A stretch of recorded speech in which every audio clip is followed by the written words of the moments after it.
This is the single most dangerous moment in economic history. We are looking at a mathematical certainty, not a probability. The system is blinking red, and the people in charge, the ones who told you inflation was transitory, the ones who told you the banking system was sound, are out of options. There's one domino left standing. Just one. And when it tips, it isn't just going to knock over a few banks. It is bolted directly to the foundation of the entire global economy. When this final domino falls, there's no government on earth rich enough to catch it. There's no central bank with a printer fast enough to stop it. And there is no bailout coming to save you. Because this time, the cavalry isn't coming. They are out of money, they are out of ammunition, and they are completely out of time. Let's go back to the morning of September 15th, 2008. Lehman Brothers, a titan of Wall Street with 158 years of history, filed for the largest bankruptcy America had ever seen. $613 billion in debt. Gone. By the time you finished your morning coffee that day, the Dow Jones was in freefall. The credit markets, the plumbing of the global economy, froze solid. We all remember what happened next. Nearly 9 million Americans lost their jobs. Trillions of dollars in wealth evaporated into thin air. It was a near-death experience for capitalism, but we survived. Why? Because the government stepped in. The Federal Reserve slashed interest rates to zero. They printed $4.5 trillion. They bailed out the banks. They put the system on life support until it could breathe again. And for the last 18 years, they have told you a lie. They told you they fixed it. They told you new regulations made the system bulletproof. They told you it could never happen again. They lied. Here we are in 2026, and we are staring down the barrel of a crisis that makes 2008 look like a warm-up act.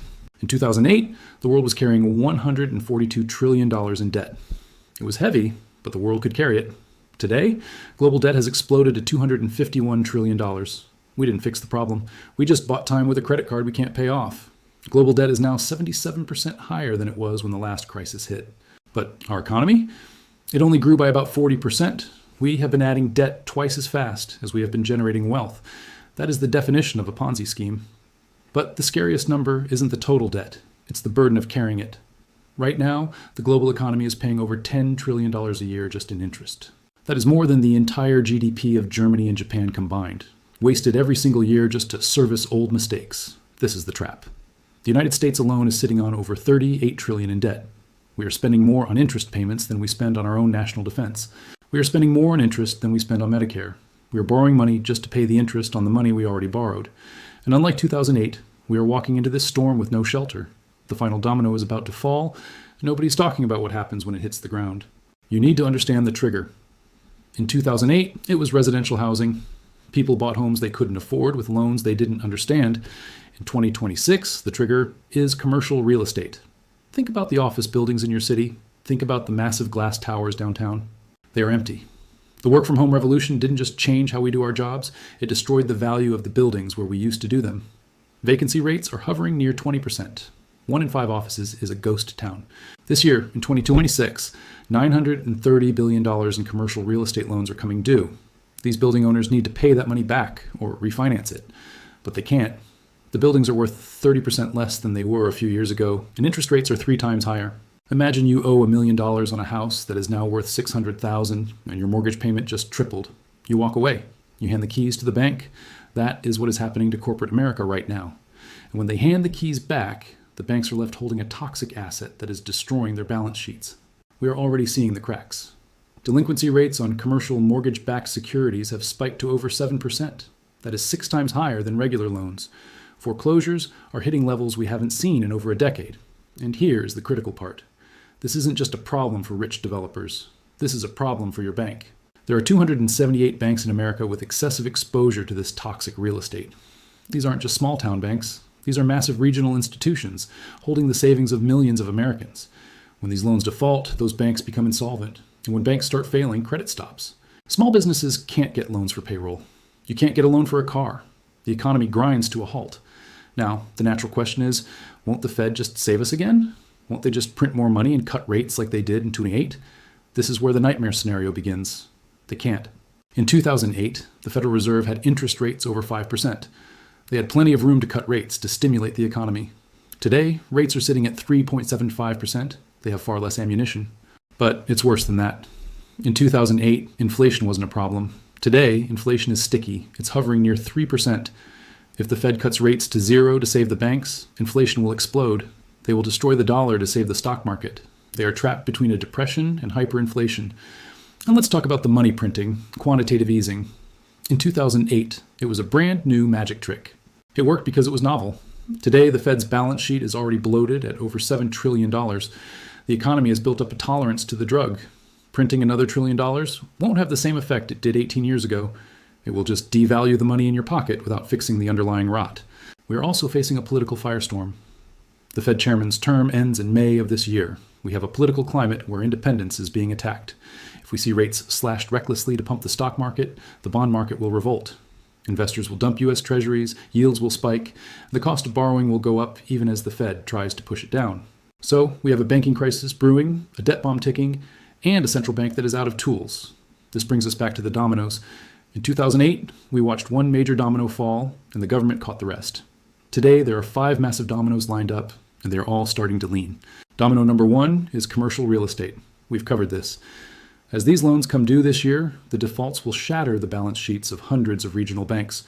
Domino number 2 is China. The world's second largest economy is in the middle of a slow-motion implosion. Their property bubble has popped. Local governments are defaulting. When China sneezes, the world catches a cold. But China isn't sneezing. China has pneumonia. When their economy contracts, they stop buying raw materials.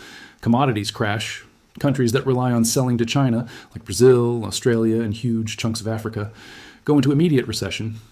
American companies like Apple and Tesla that rely on the Chinese consumer will see their earnings fall off a cliff. Domino number 3 is sovereign debt. This is the big one. It's not just companies that are broke, it's countries. Major economies like Italy, the UK, and even Japan are drowning in debt. As confidence erodes, investors are going to demand higher interest rates to lend money to these governments. But higher rates make the debt impossible to pay. It is a death spiral. We could see major Western nations defaulting on their promises or devaluing their currencies to worthless paper to try and pay the bills. Domino number 4 is the central banks themselves. When the crisis hits, they will try to act. They will cut rates. They will try to print money. But the market won't believe them anymore. Bond yields will spike despite their efforts. The illusion of control will shatter. Once the world realizes the Federal Reserve is powerless, panic will replace confidence. And domino number 5 is geopolitics. Economic desperation leads to conflict. History proves this every time. As economies shrink, nations get aggressive. Tensions in the Middle East, the ongoing grind in Eastern Europe, and the friction in Asia could all boil over. Supply chains will shatter.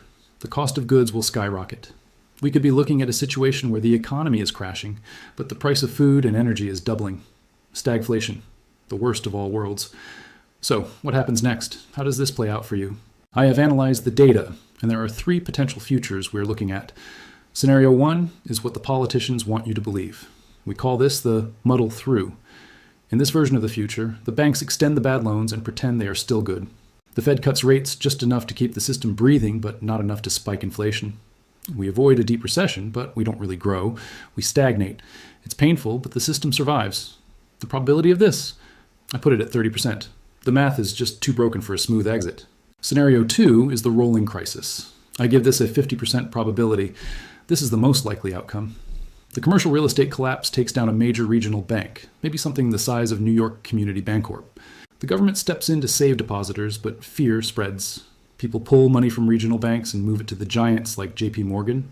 The credit system constricts. We enter a hard recession in the second half of 2026. The stock market corrects 20 to 30%. Unemployment rises. It is a harsh, brutal reset, but the world doesn't end. We spend 2 years in the mud before we find footing again. Then there is scenario 3, the global meltdown. Probability, 20%. This is where multiple dominoes hit at once. A U.S. bank fails the same week China devalues its currency. The bond market panics. Yields spike to 6 or 7%. The Fed tries to print, but the dollar collapses. Inflation creates social unrest. The stock market loses half its value. Unemployment hits double digits. This is a depression. It changes the standard of living for a generation. I believe we are heading for scenario 2, a deep, painful recession that purges the system, but we are dancing dangerously close to scenario 3. Now, knowing this, you have to ask yourself, is 2026 different from 2008? Yes, it is worse because the safety net is gone. In 1929, the government did nothing and we had a depression. In 2008, the government did everything and we had a recession. In 2026, they have already done everything. They used the stimulus, they used the rate cuts, they used the bailouts. There is nothing left in the tank. And the speed of this crisis will be unlike anything you have ever seen. In 1929, you had days to react. In 2008, you had weeks. In 2026, with high-frequency trading, AI algorithms, and social media-fueled bank runs, you will have hours. When Silicon Valley Bank failed, $42 billion left the building in a single day, all from smartphone apps. The next crash will happen at the speed of light. So how do you protect yourself? How do you ensure you aren't one of the casualties? I have identified 10 specific indicators. These are your early warning system. You need to watch these like a hawk. Number 1, the yen. Watch the exchange rate. If the yen strengthens rapidly against the dollar, it means global capital is fleeing risky assets. It's the canary in the coal mine. Number 2, the US 10-year Treasury yield. It's sitting around 4.35%. If it breaks 5%, the bond vigilantes are in control and the government is losing its grip. Number 3, credit spreads. This is the difference between safe government bonds and risky corporate junk bonds. If this spread widens, it means investors are terrified of corporate defaults. Number 4, regional bank stocks. Watch the ETF ticker KRE. If this starts diving, it means the insiders know the real estate loans are going bad. Number 5, China's manufacturing PMI. If this drops below 45, China is landing hard and they will drag the global economy down with them. Number 6, the VIX, the fear index. If it breaks 35, panic has set in. If it hits 50, the system is breaking. Number 7, unemployment. It's the lagging indicator, but it's real. If it crosses 5%, the recession is already here. If it hits 6%, brace for impact. Number 8, commercial real estate delinquencies. Watch the CMBS market. If delinquencies hit 10%, the dam has broken. Number 9, the Fed funds rate. Watch their actions, not their words. If they are forced to do an emergency rate cut between meetings, it means something in the system has snapped.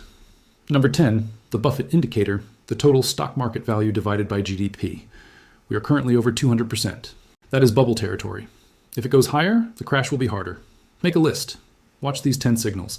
If 3 of them flash red, you need to raise cash. If 5 flash red, you need to reduce your exposure to the stock market significantly. If 7 flash red, you need to go into full defensive mode. In 2008, we learned that banks can fail. But we didn't fix the debt. We just added to it. We turned a corporate debt problem into a sovereign debt problem. And now the bill is coming due. We are facing a convergence of crises: real estate, China, sovereign debt, exhausted central banks, and war. One domino hits the next, and they fall faster than anyone expects. This is the final domino. When it falls, the world changes. The American standard of living could be reset. The dollar's dominance could end. The era of easy money is over. I'm not telling you this to panic you. Panic is expensive. I'm telling you this so you can prepare. Build an emergency fund. Diversify out of just paper assets. Hold real value. Be ready to move when the indicators flash red. History doesn't repeat, but it rhymes. And right now, the rhythm sounds a lot like 1929 and 2008 had a child, and that child is a monster we have never seen before. The dominoes are wobbling. The wind is blowing. Are you ready for what comes next? If you found this breakdown valuable, if it opened your eyes to the reality of the math we are facing, please like this video. Subscribe to the channel so you don't miss the updates as these indicators start to move. I want to hear from you in the comments. Which scenario do you think is coming? The muddle through, the recession, or the collapse? Let me know your thoughts. And make sure you watch the next video where I will break down the specific assets that historically survive these types of crises. You don't want to miss that. Stay safe, stay informed, and remember, the dominoes are already falling.